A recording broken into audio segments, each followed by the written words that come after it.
৮ই March ২০১৪ Kuala Lumpur থেকে বেইজিংয়ের উদ্দেশ্যে রওনা হওয়া একটা সাধারণ রাতের ফ্লাইট। প্লেনটাতে ছিলেন ২৩৯ জন যাত্রী আর ক্রু। কে জানত এই সাধারণ ফ্লাইটটাই আধুনিক এভিয়েশন ইতিহাসের সবচেয়ে বড় আর অমীমাংসিত এক রহস্যে পরিণত হতে চলেছে।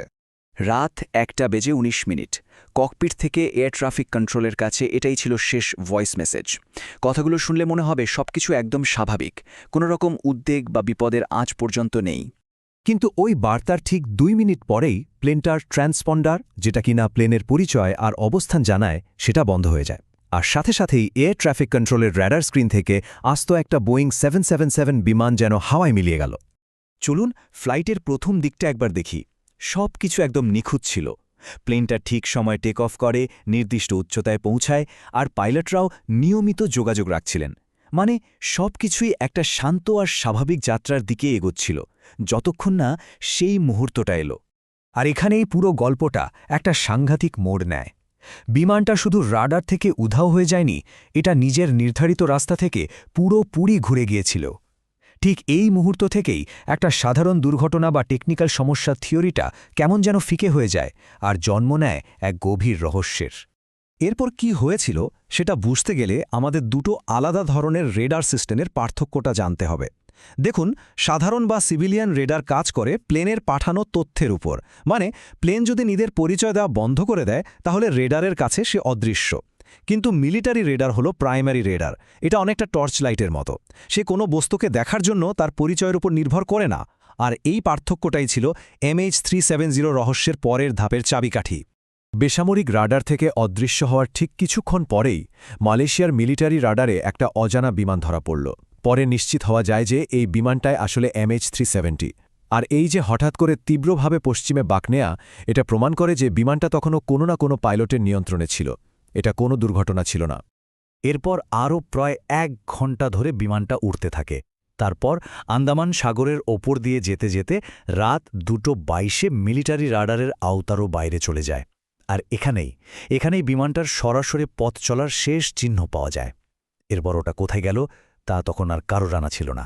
যখন সবাই প্রায় ধরেই নিয়েছিল যে বিমানটার আর কোনো খোঁজ পাওয়া সম্ভব না, তখন হাজার হাজার মাইল ওপরে থাকা একটা ব্রিটিশ স্যাটেলাইট কোম্পানি ইনমারস্যাট এমন কিছু ডেটা খুঁজে পায় যা পুরো অনুসন্ধানের মোড়টাই ঘুরিয়ে দেয়। ভাবা যায়, প্লেনের সব যোগাযোগ ব্যবস্থা বন্ধ, রাডার থেকে সে অদৃশ্য, কিন্তু তারপরেও প্রায় ৭ ঘণ্টা ধরে আকাশে উঠছিল। আর তার প্রমাণ ছিল এই ৭টা পিং। এগুলো আসলে ছিল প্লেনের স্যাটেলাইট সিস্টেম আর পৃথিবীর উপরে থাকা একটা স্যাটেলাইটের মধ্যে এক ধরনের অটোমেটিক ডিজিটাল হ্যান্ডশেক। এটাই ছিল সেই অদৃশ্য সূত্র। এই পিংগুলো থেকে দূরত্বটা কিভাবে বের করা হলো? ব্যাপারটা অনেকটা ঝড়ের সময় বিদ্যুৎ চমকানো আর মেঘের ডাক শোনার মতো। দুটোর মধ্যে সময়ের গ্যাপ যত বেশি, ঝড় তত দূরে। ঠিক একইভাবে স্যাটেলাইট থেকে সিগন্যালটা প্লেনে গিয়ে আবার ফিরে আসছে যে সময় লেগেছে, সেই সময়টা মেপে বিশেষজ্ঞরা বের করেন যে প্লেনটা স্যাটেলাইট থেকে ঠিক কতটা দূরে ছিল। আর এটা দিয়ে ম্যাপে বিশাল বিশাল বৃত্তচাপ বা আর্ক তৈরি করা হয়। বেশ, দূরত্ব তো বোঝা গেল, কিন্তু কোন দিকে? উত্তরটা এলো ডপলার এফেক্ট থেকে। ঠিক যেমন একটা অ্যাম্বুলেন্স কাছে আসার সময় সাইরেনের আওয়াজ তীক্ষ্ণ হয় আর দূরে যাওয়ার সময় গম্ভীর হয়ে যায়, সেরকমই পিংগুলোর ফ্রিকোয়েন্সির সূক্ষ্ম পরিবর্তন বিশ্লেষণ করে বিজ্ঞানীরা বুঝতে পারেন যে প্লেনটা উত্তরের দিকে যায়নি, ওটা গিয়েছিল দক্ষিণে, ভারত মহাসাগরের দিকে। আর এই দুটো ডেটা মিলিয়েই তৈরি হয় সেই বিখ্যাত সপ্তম আর্ক, দক্ষিণ ভারত মহাসাগরের বুকে এক বিশাল বক্ররেখা। বিশেষজ্ঞদের মতে এই আর্কেরই কোনো একটা জায়গায় প্লেনটার জ্বালানি শেষ হয়ে গিয়েছিল এবং সেখানেই ওটা সমুদ্রে আছড়ে পড়ে। এই একটা তথ্যের ওপর ভিত্তি করে পুরো সার্চ অপারেশনটা দক্ষিণ চীন সাগর থেকে সরে গিয়ে পৃথিবীর অন্যতম দুর্গম আর বিপদসংকুল একটা জায়গায় চলে আসে। অস্ট্রেলিয়ার নেতৃত্বে যে আন্ডারওয়াটার সার্চ শুরু হয় তার এলাকা ছিল প্রায় ১,২০,০০০ বর্গ কিলোমিটার।